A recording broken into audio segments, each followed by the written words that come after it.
السلام علیکم دوستو، welcome back to my YouTube channel in scary stories with بلال۔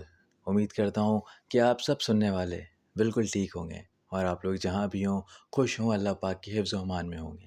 اللہ پاک سے دعا ہے کہ جو لوگ بیمار ہیں اللہ پاک انہیں صحت دے، اور جو لوگ اس دنیا سے جا چکے ہیں اللہ پاک ان کی مغفرت فرمائے۔ دوستو، آج کا واقعہ ہم سے ندیم خان نے شیئر کیا ہے۔ یہ ایک پیشے سے ٹرک ڈرائیور ہیں اور ان کی کہانی میں آپ کو انہی کے پوائنٹ آف ویو سے سناؤں گا۔ لیکن کہانی میں آگے بڑھنے سے پہلے اگر آپ لوگوں نے میرے چینل کو سبسکرائب نہیں کیا تو چینل کو سبسکرائب کر لیں، اور ساتھ ہی آیت الکرسی پڑھ کر اپنے اطراف پہ دم کر لیں، کیونکہ جب آپ ایسی مخلوقات کے بارے میں بات کرتے ہیں یا سنتے ہیں تو یہ بھی اپنا انٹرسٹ شو کرتے ہیں۔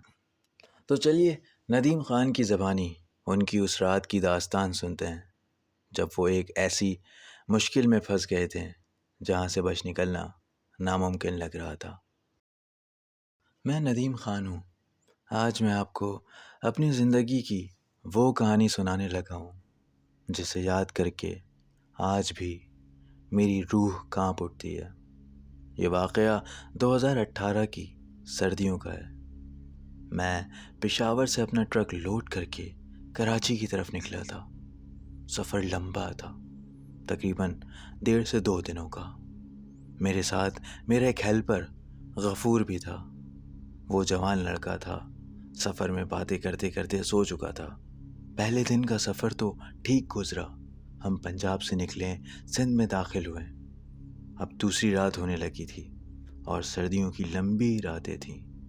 مغرب کا وقت تھا۔ میں ملتان سے تھوڑے آگے نکل چکا تھا۔ اصل کہانی وہاں سے ہی شروع ہوتی ہے۔ موسم کے بارے میں بتاؤں تو موسم کافی عجیب ہو رہا تھا۔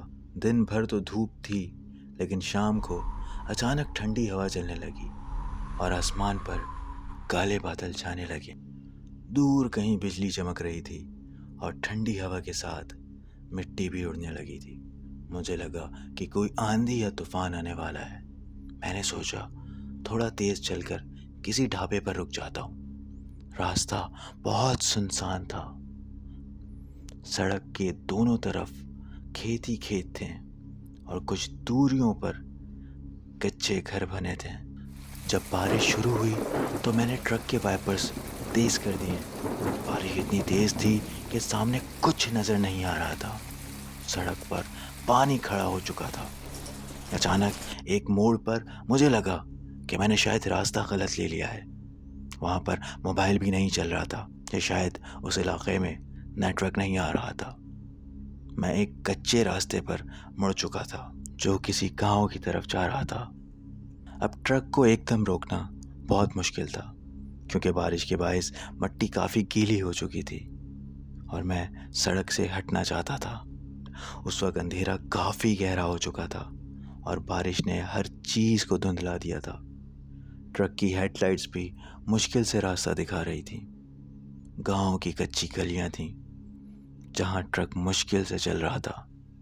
ہر طرف گوبر کی بو اور برساتی پانی کی گیلی مٹی کی بو آ رہی تھی۔ غفور ابھی تک سو رہا تھا۔ میں نے اسے اٹھایا، اوئے غفور اٹھ جا، لگتا ہے ہم راستہ بھٹک گئے ہیں۔ غفور نے نیند میں آنکھیں کھولی اور باہر دیکھا۔ باہر دیکھنے سے اس کے چہرے پر بھی پریشانی آ گئی۔ اس وقت ہم ایک پراسرار سے گاؤں میں پھنس گئے تھے۔ چھوٹے چھوٹے کچے مکان تھے جن پر پرانی مٹی کے پلاسٹر لگا تھا۔ کچھ مکانوں کی دیواریں بھی ٹوٹ چکی تھی۔ گلیاں تنگ تھیں اور بجلی نہیں تھی۔ صرف کچھ مکانوں سے دیا یا لالٹین جلنے کی روشنی جھلک رہی تھی۔ ٹرک مشکل سے آگے بڑھ رہا تھا۔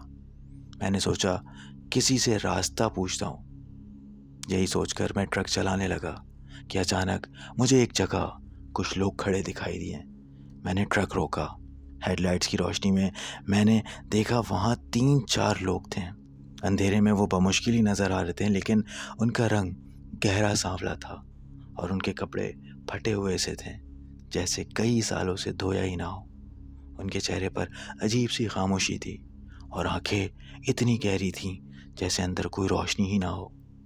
وہ ایک دوسرے سے تھوڑی دور کھڑے تھے اور ان کی نظریں ٹرک پر جمی تھیں۔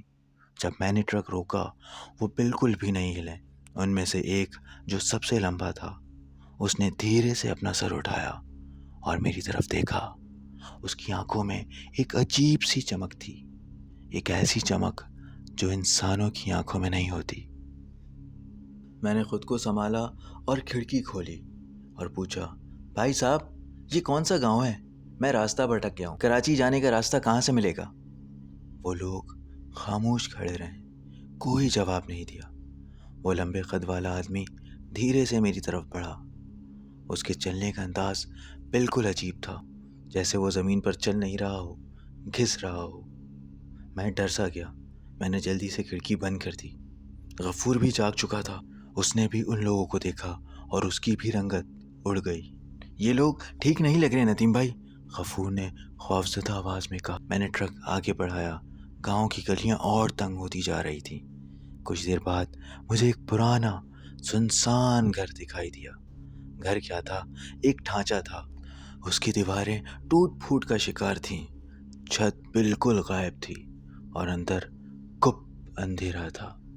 لیکن اس گھر کے دروازے میں نے اسی لمبے قد والے آدمی کو کھڑا دیکھا۔ وہ میری طرف دیکھ رہا تھا اور اس کے ہونٹوں پر ایک دھیمی سی خوفناک مسکراہٹ تھی۔ مجھے لگا کہ میں غلط جگہ آ گیا ہوں۔ میں نے ٹرک گھمانے کی بہت کوشش کی، مگر گلی اتنی تنگ تھی کہ ٹرک گھمانا بہت مشکل تھا۔ اچانک ٹرک رک گیا، انجن بند ہو چکا تھا۔ شاید کوئی تکنیکی خرابی یا بارش کی وجہ سے کوئی شارٹ سرکٹ ہو گیا تھا، یا پھر کچھ اور تھا۔ اندھیرا وقت کے ساتھ ساتھ اور گہرا ہو چکا تھا۔ بجلی کی چمک سے ایک لمحے کے لیے وہ گھر روشن ہوا۔ اس کے اندر سے مجھے کچھ ہلتا ہوا نظر آیا۔ میں نے اور غفور نے ٹرک سے اترنے کا فیصلہ کیا، چونکہ ٹرک تو سٹارٹ ہو ہی نہیں رہا تھا۔ مجبوراً میں اور غفور ٹرک کی جانچ کرنے اتر گئے۔ غفور میرے پیچھے تھا اور بارش اب بھی زوروں سے ہو رہی تھی اور ٹھنڈی ہوا جسم میں چبھ رہی تھی۔ ہم ٹرک سے اتر چکے تھے اور مجھے اس پرانے گھر کی طرف سے ایک عجیب سی خوشبو آئی، کسی پھول کی خوشبو، گلاب جیسی بو، مگر مردہ گلاب کی، جیسے گلاب کئی دنوں سے پڑا ہوا سڑ چکا ہو۔ پھر میں جیسے ہی ٹرک کا بونٹ کھولنے لگا، مجھے اپنے پیچھے کسی کی موجودگی محسوس ہوئی۔ میں نے پلٹ کر دیکھا، اس گھر کے دروازے پر اب وہ لمبے قد والا آدمی نہیں تھا، بلکہ ایک چھوٹی قد کی عورت کھڑی تھی۔ اس کا چہرہ بالکل سفید تھا، جیسے کسی نے اس پر آٹا مل دیا ہو۔ اس کے بال بکھرے ہوئے اور اس کی آنکھیں گہری اور کالی تھیں۔ اس نے میرے طرف دیکھا اور ایک عجیب سی پتلی آواز میں ہنسی۔ اس ہنسی میں کوئی خوشی نہیں تھی، صرف ڈر تھا۔ اس نے کہا، اندر آ جاؤ، باہر ٹھیک نہیں ہے۔ میں اور غفور ایک دوسرے کو دیکھنے لگے۔ ہم ڈر چکے تھے، لیکن ہمارے پاس اس کے علاوہ کوئی اور چارہ بھی نہیں تھا۔ ہم اس گھر کی طرف چل دیے۔ جیسے ہی ہم دروازے کے قریب پہنچے، اندر سے ایک عجیب سی بو آنے لگی۔ یہ وہی باسی بو تھی جو مجھے گاؤں میں داخل ہوتے ہوئے محسوس ہوئی تھی۔ دل تو نہیں چاہ رہا تھا، لیکن جب ہم گھر کے اندر گھسے تو میں نے دیکھا وہ گھر پرانا ضرور تھا، مگر گندا نہیں تھا۔ فرنیچر پرانا تھا، لکڑی کی کرسی اور ایک چھوٹی سی میز تھی، لیکن ہر چیز پر ایک ہلکی سی دھول کی تہ جمی تھی، اور اس گھٹن میں بھی اسی گلاب کی بو آ رہی تھی، جو گلاب شاید سالوں سے پڑے پڑے اب سڑ چکا تھا۔ اس گھر میں بجلی بھی نہیں تھی، صرف ایک پرانی لالٹین جل رہی تھی، جس کی روشنی میں ہر چیز دھندلی نظر آ رہی تھی۔ اس لالٹین کی روشنی میں نے دیکھا اس کمرے میں اور بھی لوگ تھے، ایک عورت، ایک آدمی اور دو چھوٹے بچے۔ سب کے سب خاموش بیٹھے تھے۔ ان کی آنکھیں صرف ہماری طرف تھیں۔ ان کے چہرے پر کوئی جذبات، کوئی تاثرات نہیں تھے، اور ان کی آنکھیں اسی طرح خالی تھیں جس طرح اس عورت کی تھی۔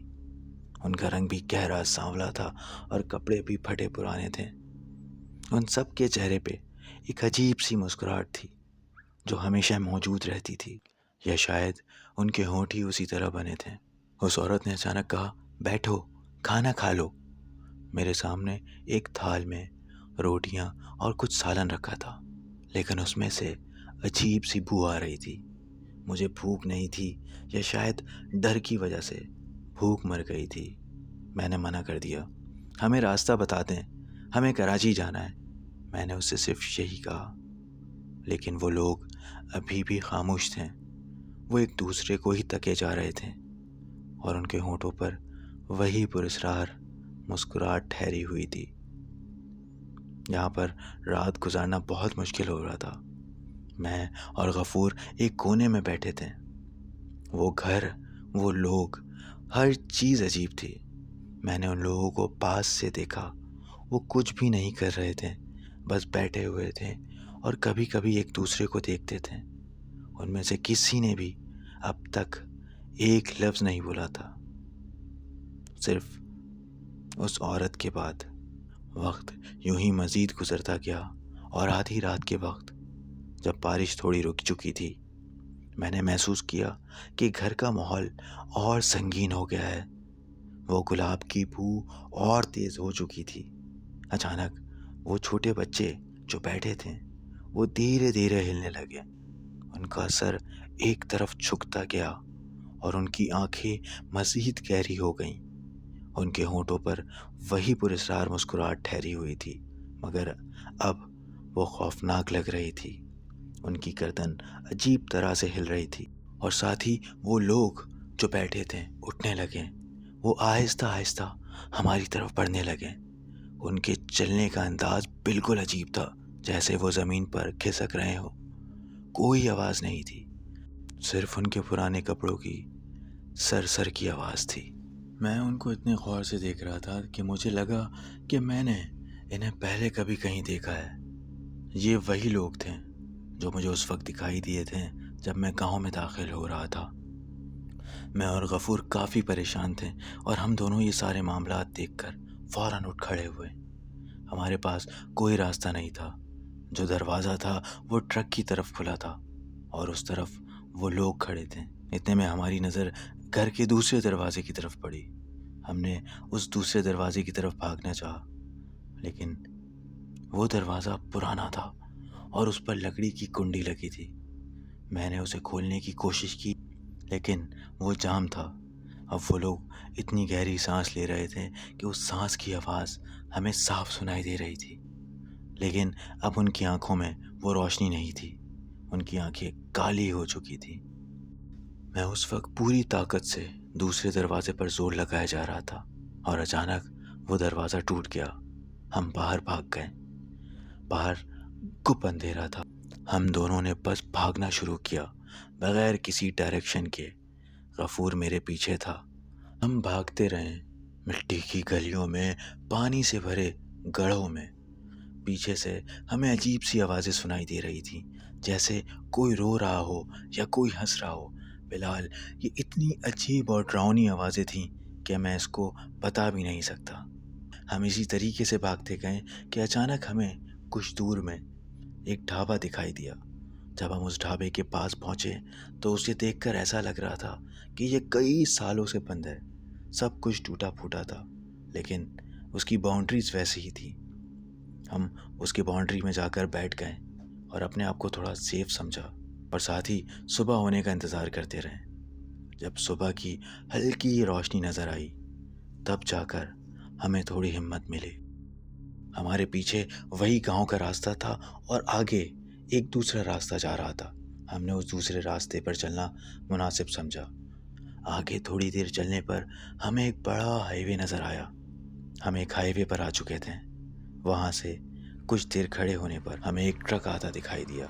ہم نے اس ٹرک کو روکا اور ڈرائیور کو ساری باتیں بتائی۔ جب میں ٹرک میں بیٹھنے لگا تو مجھے غفور نے کہا، استاد جی، ہمارے ٹرک کا کیا ہوگا؟ وہ وہیں پڑا ہے، ہمیں اسے لینا چاہیے، ورنہ مالک ہم سے پوچھ تاچھ کرے گا۔ میں نے اسے کہا کہ فکر نہ کر پتر، ٹرک میں ٹریکر لگا ہے، ہم پہلے کراچی پہنچ جائیں، بعد میں مالک کو اس ٹرک کے بارے میں بتائیں گے۔ اور یہ کہہ کر ہم دونوں ٹرک میں بیٹھ گئے اور کراچی کی طرف روانہ ہو گئے۔ کچھ گھنٹوں کے بعد جب ہم کراچی پہنچے تو میری اور غفور کی طبیعت خراب ہو چکی تھی۔ جسم تھکا ہوا اور بخار سے گھرا ہوا تھا، اور ہر وقت وہ چہرے میری آنکھوں کے سامنے تھے۔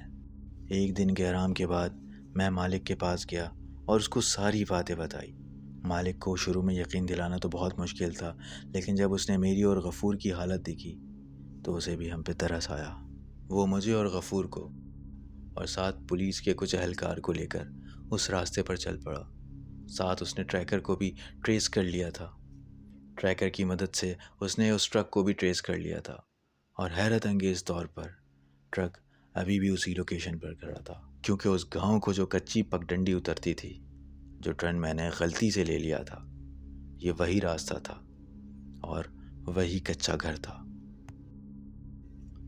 لیکن حیرانی کی بات تو اس وقت ہوئی جب ہم اس کی لوکیشن پر پہنچے، اور وہاں نہ تو کوئی گاؤں تھا، نہ ہی کوئی لوگ تھے، اور نہ ہی میرا وہ ٹرک تھا۔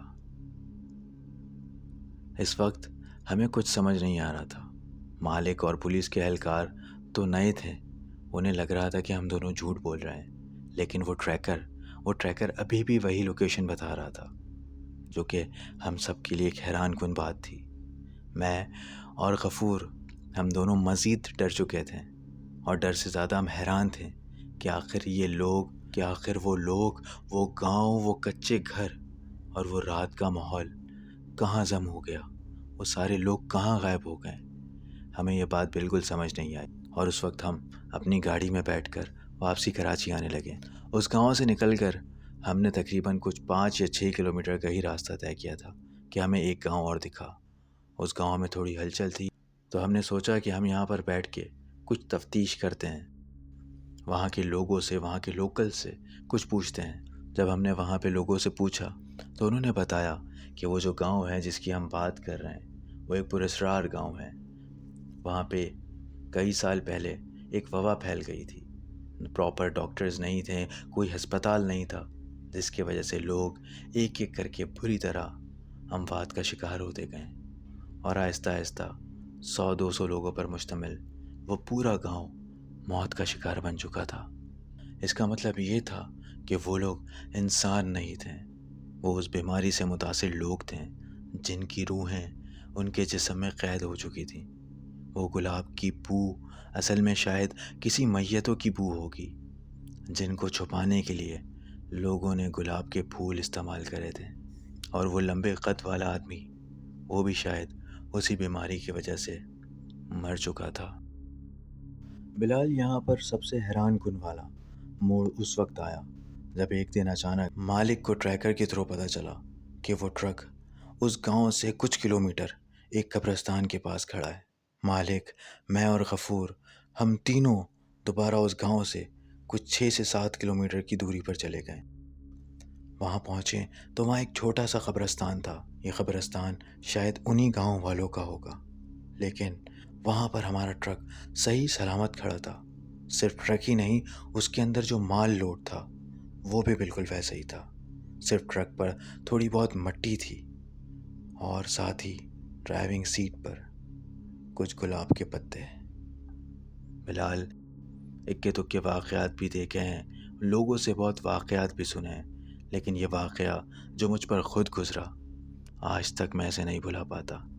اور جب بھی میں رات کو اس راستے سے گزرتا ہوں، وہ گاؤں کی طرف جاتی ہوئی پگڈنڈی دکھائی دیتی ہے تو میری روح کانپ جاتی ہے، اور میں صرف آیت الکرسی پڑھتا رہتا ہوں اور وہاں سے نکلنے کی کوشش کرتا ہوں۔ تو دوستو، یہ کہانی ندیم خان کی تھی، جو کہ خود ایک ٹرک ڈرائیور تھے، اور ان کے ساتھ یہ واقعہ پیش آیا، جو کہ ایک بہت خوفناک اور ایک پراسرار واقعہ تھا۔ میں امید کرتا ہوں آپ کو ندیم خان کی یہ پراسرار کہانی پسند آئی ہو۔ اپنا خیال رکھیں، چینل کو سبسکرائب کریں، اور اگر آپ کو ویڈیو اچھی لگی ہو تو ویڈیو کو لائک اور کمنٹ میں اپنے تاثرات لازمی دیجیے گا۔ میں بہت جلد ایک اور نئی ویڈیو لے کر آپ کی خدمت میں حاضر ہوں گا۔ تب تک کے لیے اپنا خیال رکھیے گا۔ اللہ حافظ۔